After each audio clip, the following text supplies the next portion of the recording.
Maglaj. Tetka Hiba bila udata u Maglaju, pa bi ti mi svako ljeto za školski raspust na voz i u Maglaj. Prošao, nek je raspust došao. Mati bi na peci puno najveliki valjnik gurabija, zamotaj bi im u bošću da umekšaju dok ne krenemo, a mi djeca bi obliječio oko onih gurabija, ali nismo smjeli ni jedne jamit dok ne dođemo u tetke. Ponesi bi kantu miješane marmelade, baš ko da u Maglaju nije bilo kupit, ali eto, do zenice bi se pojela pečena kokoš, ona naša lahorka što je prestala nositi, sva kuhana jaja sa paradajzom i perima mladog luka, dug je to put, valjalo se dobro najesti. Čim bi prođe zenicu, mati bi nas nabrzaj prema izlazu i mi bi ti potaj vakat sto između vagona nako sa kuferom, kanticom miješane marmelade i boščom punom gurabija. Morali smo se od nje držat za ruke da se ne bi izgubili, šta li? Klepeće onaj Čiro, škripi, ispušća paru, a sve na nas. Kad bi nam se pripišaj, ne ima niđe ići, nego otale, sve dole po šinama. Prođe i taj vakat kako mi visimo između vagona, nailaze kondukteri, milica i govore njoj se.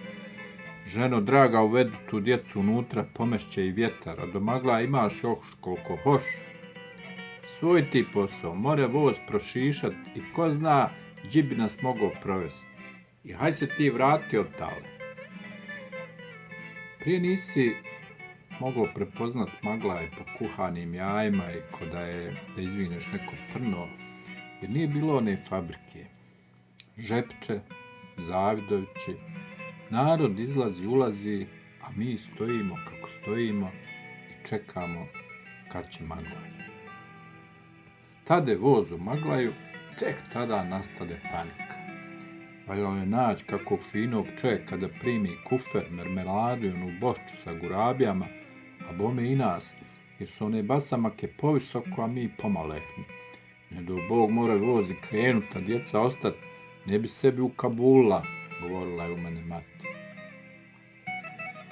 Izađe smo nekako garavi od pare ko da smo iz rudnika izašli, a noge nam sve klecaju koliko smo ih protresli stajući taj vakat između vagona. Mi ti otale pjehe pravo kod tetke, a moja bi mati sve do Misurića ponavljala. Moja sestro, što si ti deverli glave, dži se udade iz nakog Sarajeva.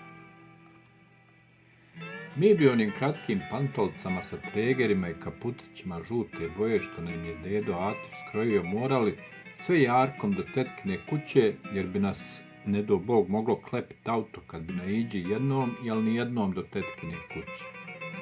Nije onda bilo Bog zna kakih auta ako danas.